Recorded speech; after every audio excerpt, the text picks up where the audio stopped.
मेरा सबसे पहला ड्रामा जो बाद में अजोका में भी 12 दफ़ा किया गया, वो था मरा हुआ कुत्ता।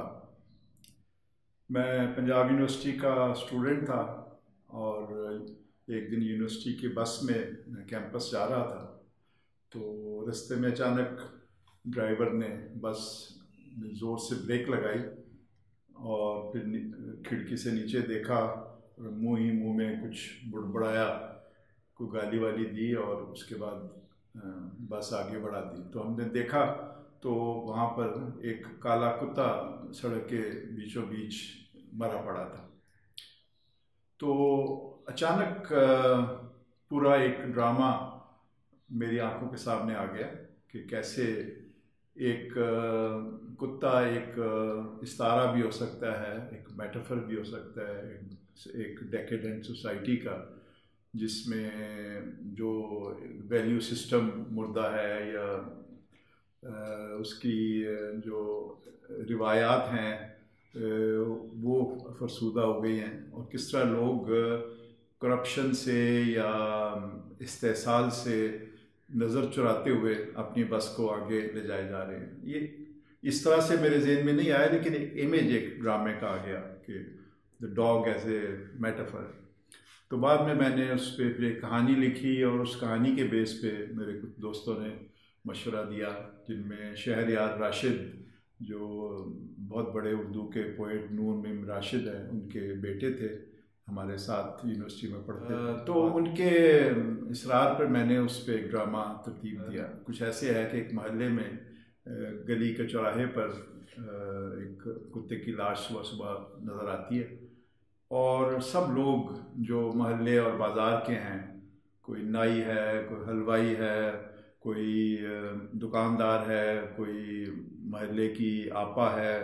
कोई बच्चे खेल रहे हैं, फिर बाद में मौलवी साहब आ जाते हैं, कोई यूनियन काउंसिल का चेयरमैन आ जाता है। ये सारे जो एक टिपिकल कैरेक्टर्स होते हैं एक इनर सिटी नेबरहुड में, कि वो कैसे रिस्पॉन्ड करते हैं इस प्रॉब्लम को, the problem of the dead dog जो सामने पड़ा है, और किस तरह वो उसको या तो इग्नोर करते हैं, अवॉइड करते हैं, या उसकी कोई तावीलें देते हैं। कोई खुद उस प्रॉब्लम को रिमूव करने की बात नहीं करता, बल्कि एक्सपेक्ट करते हैं कि कोई और आके इसको यहाँ से उठा के ले जाए। और मौलवी साहब जो हैं वो उसकी एक रूहानी और मजहबी और तलिस्माती किस्म की ताबीरें करते हैं, और उसके नतीजे में अपना उल्लू सीधा करते हैं। यूनियन काउंसिल के चेयरमैन की अपनी पॉलिटिक्स चलती है। तो इस तरह से ये एक महल्ले की और एक नेबरहुड की, अर्बन सिटी नेबरहुड की कहानी भी बन जाती है, और साथ साथ एक हमारे पूरे पाकिस्तान के लोगों के लिए एक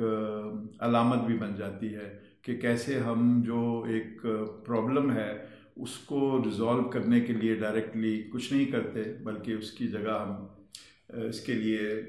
या तो किसी और को ब्लेम करते हैं, या किसी और को एक्सपेक्ट करते हैं, या फिर उसकी कोई रूहानी और तिलिस्माती तावीलें करते हैं। तो इस तरह से ये ड्रामा बना, लेकिन full of fun and amusing characters. ये उसमें से कुछ कैरेक्टर्स ऐसे हैं जो बाद में फिर मेरा एक बड़ा ड्रामा जो कामयाब हुआ, पहले उसका स्टेज का नाम था जम जम जीवे जमनपुरा, और फिर जब उसको पीटीवी के लिए अडेप्ट किया गया तो उसमें उसका नाम फिर जंजालपुरा रखा गया। बाद में वो फिर जियो टीवी पे खुशहालपुरा के नाम से भी चला। तो पहलवान का कैरेक्टर मिठाई वाले का, और नाई का कैरेक्टर, और मौलवी साहब का कैरेक्टर, पॉलिटिशियन का कैरेक्टर, ये कैरेक्टर फिर आगे वो मेरे साथ रहे और चलते रहे। लेकिन like my all subsequent plays, उसमें कुछ ना कुछ सोशल एक मैसेज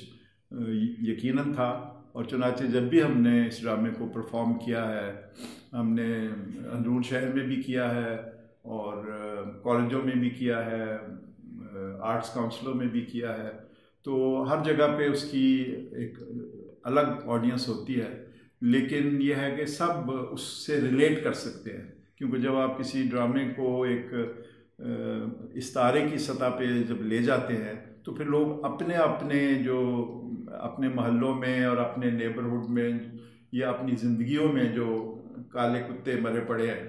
उनके तरफ भी उनका ध्यान जाता है कि क्या उसके रिमूव करने के लिए हम कुछ कर रहे हैं या नहीं। तो ये मरा हुआ कुत्ता जो है इस लिहाज से एक मेरा इब्तदाई कोशिश थी, लेकिन दिलचस्प बात यह है कि इस बात को कोई